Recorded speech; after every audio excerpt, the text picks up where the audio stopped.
Good evening साथियों। तो साथियों, आज की इस क्लास में हम देखेंगे कि जो जो भूगोल है उसका अध्याय 7 की हम देख रहे थे साथियों, और उसका नाम है तृतीय और चतुर्थी क्रियाकलाप। ओके साथियों, तो इसके अभ्यास प्रश्न देखेंगे हम। पाठ की जो महत्वपूर्ण प्रश्न होते हैं, 4-5 होते हैं, उसको आज इस क्लास में देखेंगे साथियों। शुरू करें क्लास। शुरू करने से पहले आपसे छोटी सी रिक्वेस्ट है साथियों कि एग्जाम स्टडी को सब्सक्राइब करें, और एग्जाम स्टडी सब्सक्राइब करें, और क्लास को लाइक करें, शेयर करें और कमेंट करके जरूर बताना है कि आपको क्लास किस प्रकार से लगी है साथियों। और मुझे आपने देखा नहीं है तो ये देखो, ये मेरी तस्वीर है साथियों। आशीष मेरा नाम है, और शाम 5 बजे आपको क्लास में मिलती है साथियों। ये पार्ट नंबर 3 है साथियों। शुरू करें क्लास।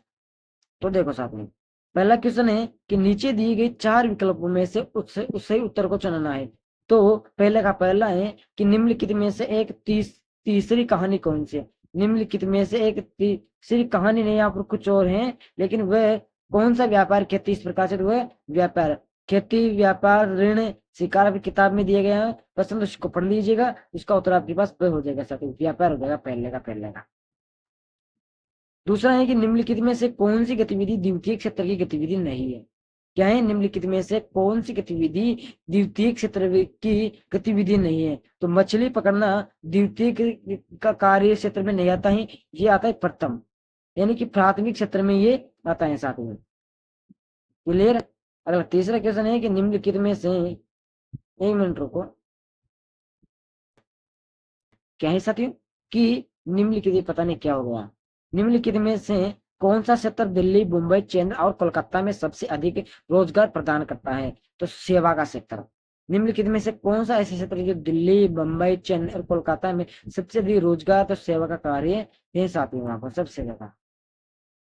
आगे आता है चौथा कि उच्च पैमाने और नवाचारों के स्तर को शामिल करने वाले को निम्न के रूप में जाना जाता है। तो चतुर्थ श्रेणी। उच्च पैमाने और नवाचारों के स्तर को शामिल करने वाले क्षेत्र को क्या कहते हैं, उसे चतुर्थ श्रेणी में आता है साथी, ये सभी सेक्टर। पांचवा प्रश्न है कि निम्नलिखित में से क्या है, कि निम्नलिखित में से कौन सी इतिवृत्त चतुर्थ श्रेणी से संबंधित। तो विश्वविद्यालय शिक्षण हो जाएगा इसमें साथ। क्लियर। छठा क्वेश्चन है कि निम्नलिखित में से कौन सा कथन सत्य नहीं है। तो डी, नौकरी का लाभ उठाने वाले देशों में नौकरी करने वालों में निराशा हो सकती है, बिल्कुल से या नहीं साथ लेगी। दूसरा क्वेश्चन है कि सही उत्तर का चुनना है और 30 शब्द में आपको, यानी कि जो दिए गए प्रश्न उसको आपको 30 शब्द में उत्तर देना है।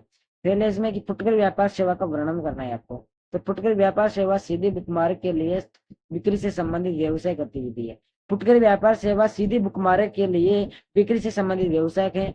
अधिकांश फुटकर व्यापार सीधी स्थिर प्लाजा या गोदामों में होता है, जो केवल बिक्री के लिए समर्पित है। फेरी, रेहड़ी, ट्रक द्वारा, डाक आदेश, टेलीफोन संचालित बिक्री मशीन और इंटरनेट फुटकर व्यापार के उदाहरण है साथी। क्लियर हुआ।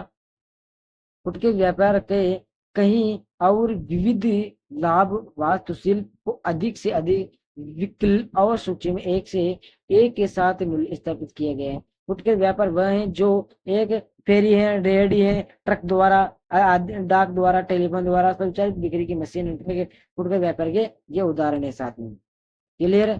फुटकर व्यापार रिजर्व को संग्रहालय के साथ संबंध बनाने और उन वस्तुओं का अधिग्रहण करने का अवसर देता है जिन्हें आवश्यक बनाता है। फुटकर व्यापार के नुकसान छोटे पैमाने पर फुटकर कारीगरों के लिए आते हैं, जो दोनों उत्पाद, शोरूम और मूल्य प्रतिष्ठान मामले में अपने बड़े पैमाने पर शोरूम के साथ प्रतिस्पर्धा करने के लिए संघर्ष करते हैं। क्लियर। दूसरा प्रश्न है 6 नंबर का, चतुर्थ सेवाओं का आपको वर्णन करना है। तो देखो साथियों, चतुष्कोणीय सेवाओं में उन्हें बहुमूल्य राष्ट्रों का नामांकित किया जाता है जो उन्नत और विशिष्ट होते हैं, जैसा कि सोच, शोध और नए विचारों का विकसित करना। चतुर्धार्थ एसोसिएशन में सूचना का संग्रह, उत्पादन और प्रसार तक, या यहाँ तक कि सूचना का उत्पादन भी शामिल है। चतुष्कोणीय प्रयोगशाला के आसपास अनुसंधान और विकास के लिए विशेष ज्ञान और तकनीकी कौशल से युक्त सेवाओं उन्नत रूप में देखा जा सकता है। व्यवसाय, सूचना और संचार प्रौद्योगिकी, परामर्श और अनुसंधान एवं विकास जैसे सूचना सेवाएं प्रदान करने वाले उद्यम नहीं है, उद्योग इसमें शामिल होते हैं चतुर्थ सेवाओं में। और तीसरा प्रश्न है कि दुनिया में चिकित्सा पर्यटन के क्षेत्र में तेजी से उभरने वाले देश का नाम बताओ। भारत दुनिया में चिकित्सा पर्यटन के अग्रणी देश के रूप में खोजा गया है। महानगरीय शहरों में स्थित विश्व स्तर के आसपास दुनिया भर के चीजों को पूरा करते हैं। 2005 में संयुक्त राज्य अमेरिका लगभग 55,000 देशों ने भारत का दौरा किया। भारत में आसपास कुछ चिकित्सा सेवाओं का प्रदर्शन कर रहे हैं। विकिरण बिंबों को बढ़ने से लेकर मैग्नेटिक अनुवाद बिंबों के निर्वाचन और पार्श्व विचारधारा तक की विशिष्ट चिकित्सा आदि है साथियों। क्लियर हुआ। और अंकीय विभाजन क्या है? तो सूचना और संचार आधारित विकास से उभरने वाले अवसरों को दुनिया भर में प्रवेश के रूप में रखा जाता है। देशों में व्यापक आर्थिक, राजनीतिक और सामाजिक प्रभुत्व में, जबकि विकसित देशों में सांख्यिकी विभाग को आगे बढ़ाया है। ग्रामीण क्षेत्र को बढ़ावा दिया गया है और इसे सांख्यिकी विभाग के रूप में जाना जाता है। अंकीय विभाग एक आर्थिक और सामाजिक सुविधा जनक है जो सूचना और संचार पुस्तकालय के उपयोग या प्रभाव के संबंध में। इस तकनीकी में टेलीफोन, टेलीविजन, पर्सनल कंप्यूटर और इंटरनेट शामिल हो सकते हैं।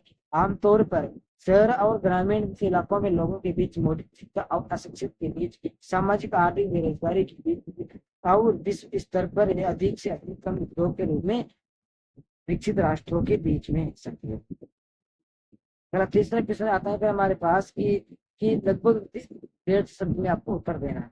पहला है कि आधुनिक आर्थिक विकास में सेवा क्षेत्र के महत्व और विकास पर चर्चा की जाए। बहुत बड़ा क्वेश्चन है। ये आधुनिक आर्थिक विकास सेवा क्षेत्र का महत्व। राष्ट्रीय आय में शुद्ध राष्ट्रीय उत्पाद वर्तमान में सेवा क्षेत्र का कारण लागत है। देश के शुद्ध राष्ट्रीय उत्पादन अधिकांश स्टॉक में योगदान देता है। बजट 2019-20 के अनुसार राष्ट्रीय आय का 55.8 हिस्सा सेवा क्षेत्र का है। इसके अलावा इस क्षेत्र में कुल कार्यशील जनसंख्या का 28% हिस्सा है। साथियों, औद्योगिकरण में मदद। किसी भी देश में परिवहन, संचार, बिजली, इलेक्ट्रॉनिक उपकरणों के विकास को मंजूरी दी है। ट्रांसपोर्ट सिस्टम आपके आवश्यक गंतव्य में कच्चा माल, तैयार माल और पुस्तिकाओं को ले जाने में मदद करता है। साइंस मार्केटिंग के औद्योगिक सामानों को प्लास्टिक बनाने में मदद करता है। बिजली और इलेक्ट्रॉनिक क्षेत्र में सहयोगी को फल पूरने में मदद मिलती है। कृषि विस्तार में देखो, सेवा क्षेत्र बेहतर नेटवर्क प्रदान करता है जिसमें कृषि उत्पाद विकसित करने में मदद मिलती है। यह कच्ची और तैयार माल को एक स्थान से दूसरे स्थान पर ले जाने में मदद करती है। कृषि विस्तार अगेता क्षेत्रीय संप्रभुता को दूर करना। यह क्षेत्र एक सुव्यवस्थित परिवहन और संचार सेवा प्रदान करता है। यह देश के बगीचों में शिक्षा और चिकित्सा सुविधाओं के विस्तार के साथ साथ एशिया अमेरिकों द्वारा भी प्रदान किया जाता है। इस प्रकार यह देश के अदर क्षेत्रीय अभाव और अभावों की समस्याओं को दूर करने में मदद करता है। बाजार का विकास, यह क्षेत्र कृषि और औद्योगिक प्रयोगशालाओं को विभिन्न प्रकार की सेवाएं प्रदान करता है। यह कृषि और औद्योगिक वास्तु माल और कच्चा माल या अर्ध तैयार माल दोनों के लिए विकसित करने में मदद करता है। साथियों, अगला पॉइंट फिर हमारे पास जीवन का उच्च गुणवत्ता। तो संचार और बीमा, शिक्षा और स्वास्थ्य आदि के क्षेत्रों में बेहतर व्यवसाय एक देश को जीवन के स्तर में वृद्धि करने की आर्थिक विकास के मार्ग को सुदृढ़ करने में मदद करनी चाहिए। यह किसी भी देश के HID क्लियर के मूल्य में सुधार करने में मदद करता है। आगे आता है वेतन वृद्धि। तो यह क्षेत्र समसामयिक तकनीकी शिक्षा और चिकित्सा सहायक कार्यबल में मदद करता है। इसके अलावा परिवहन और संचार प्रणाली का एक सुव्यवस्थित नेटवर्क पासपोर्ट के बीच पसंदीदा और जानकारी प्राप्त की जाती है। ये सभी श्रमिक अधिक कुशल है और इस तरह के ग्रेड में वृद्धि होगी। साथियों, अंतर्राष्ट्रीय व्यापार में वृद्धि, ये एक अच्छी तरह से विकसित सेवा क्षेत्र विशेष रूप से परिवहन, संचार नेटवर्क आदि अंतर्राष्ट्रीय व्यापार का विस्तार करने में मदद करता है। इसलिए यह देश के अंदर विदेशी मुद्रा रिजर्व को बढ़ाने में मदद करता है। कौन सा? अंतर्राष्ट्रीय व्यापार वृद्धि। अगला दूसरा प्रश्न आता है फिर हमारे पास तीसरे का परिवहन और संचार सेवाओं के बारे में महत्वपूर्ण जानकारी विस्तार से देखिए। परिवहन एक सेवा या सुविधा है जिसे लोगों, आदिवासियों और निर्मित दुकानदारों भौतिक रूप से एक स्थान से दूसरे स्थान पर ले जाया जा सकता है। परिवहन संचार सेवाओं में व्याख्यान, टेस्ला और विचार का प्रशासन शामिल है। एक देश में विकसित परिवहन प्रणाली का तीव्र गति से विकास नहीं किया जा सकता।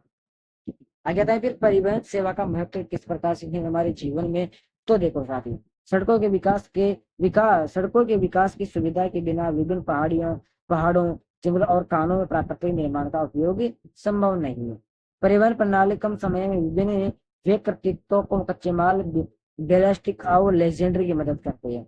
परिवहन प्रणाली कच्चे माल, जैविक और आदि के उत्पादों को बढ़ाने में मदद करती है ताकि ये बाजार में उपलब्ध हो सके। ट्रांसपोर्ट सिस्टम बाजार के आकार को प्लास्टिक ले जाता है। बड़े पैमाने पर वस्तुओं की बिक्री के कारण ये बड़े पैमाने पर उत्पादन की ओर जाता है। एक विकसित परिवहन प्रणाली बैकपैक क्षेत्र में संगठित क्षेत्र की सुविधा के साथ क्षेत्रीय औद्योगिक उद्यमों द्वारा विकसित की गई है। क्योंकि पिछड़े क्षेत्र से विकसित परिवहन प्रणाली को सहायता से पिछड़े क्षेत्र से विकसित परिवहन प्रणाली पिछड़ा क्षेत्र के उद्यमों उद्यमों की सुविधा के लिए सक्रिय औद्योगिक संस्थान द्वारा विकसित किया जा सकता है। क्लियर, इस प्रकार से आप लिख सकते हो। ट्रांसपोर्ट सिस्टम में अध्ययन रिसर्च ने जनसंख्या के ग्रामीण इलाकों में बेरोजगारी की समस्या को हल करने में मदद मिलती है और ये असिस्टेंट के एसोसिएट को भी हल करने में मदद करता है। परिवहन प्रणाली लोगों के विभिन्न विचारधाराओं के बीच संबंध स्थापित करने में मदद करती है और लोगों में एकता और भाईचारे की भावना को मजबूत करती है। संचार सेवाओं का क्या महत्व है? संचार और समाचार व्यवसाय का माध्यम है। संचार प्रणाली उद्योग, उद्यमों और व्यवसायिक समूहों, व्यापार और वित्तीय मामलों से संबंधित जानकारी और समाचार प्रदान करके सही समय पर सही निर्णय लेने में मदद मिलती है। वे कुछ ही समय में दुनिया के किसी भी से नमूना वस्तु की कीमत के बारे में जान सकते हैं। संचार प्रणाली सूचना आर्थिक विकास की सुविधा प्रदान करती है। तो साथियों, हमारे पूरे 7 अध्याय था, वो भी आज हमने कंप्लीट कर लिया है। पूरा अध्याय कंप्लीट हो जाए, अध्याय आज शुरू करेंगे, तो आप एक बार अध्याय को पढ़ लीजिएगा।